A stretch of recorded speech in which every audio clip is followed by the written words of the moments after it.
Hey DHS, I'm Clara Ault, reporting from the high school, and this is Season 4, Episode 1 of Blue Devil Pride Network, where we give you the most important stories of the week.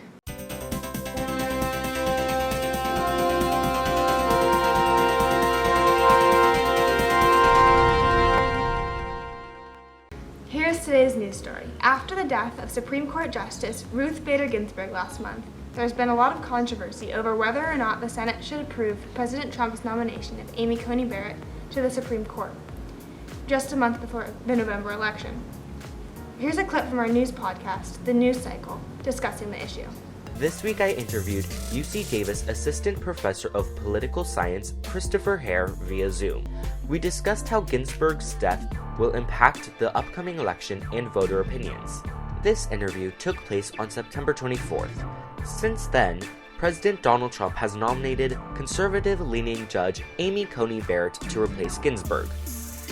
And it looks like McConnell is going to be effective at keeping enough of his party together to get whoever Trump's nominee is appointed, and probably before the election. So this is going to be pretty breakneck speed for a modern judicial appointment, which have been getting longer and longer. But given the unique circumstances, it's going to look more like an old nominee where hearings were much briefer, less controversy, and it passes. There's going to be a lot of controversy, but it's just going to be condensed in a quicker time frame because they want to get this done as soon as possible.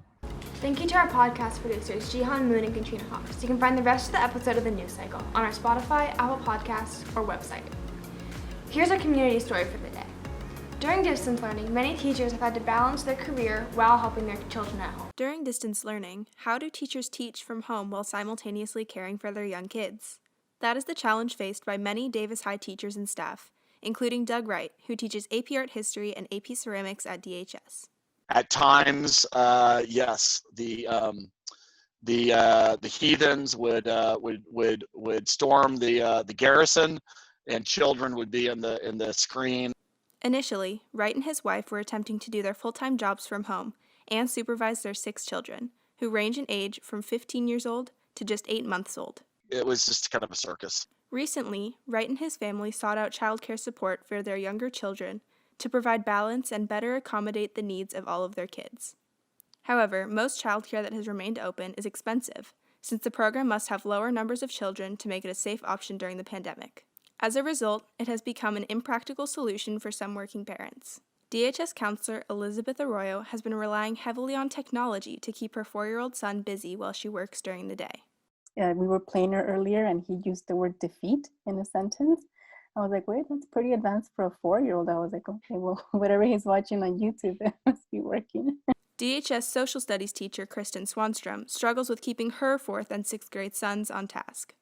Last spring, I had them at their desks in their classroom, and they would shut the door and they would be quiet. And then at the end of the day, I would find out that they tuned into their morning meeting and then just logged off, and I had no idea. Despite the many challenges that distance learning presents working parents, there are many reasons to appreciate the situation for what it is. DHS math teacher Michael Wright is particularly grateful for the time he has gotten to spend with his almost 1-year-old daughter. We saw her crawl for the first time because we were home. We're both home. We saw her, really babble a lot for the first time, and we've seen her walk now. For BlueDevilHub.com, this is Jenna Olivari. Thank you, Jenna Olivari, for that video, and thank you to all of our teachers for their hard work. Alright, DHS, that's it for this episode of BDPN. You can check out our social media at Blue Devil Hub on Instagram and at DHS Hub for Twitter and Facebook. And BlueDevilHub.com is our website where you can check out all of our articles, videos, and podcasts. We post new content every single day. Thank you so much for watching, and we'll see you next week. I'm Clara Ault, and this was BDPN.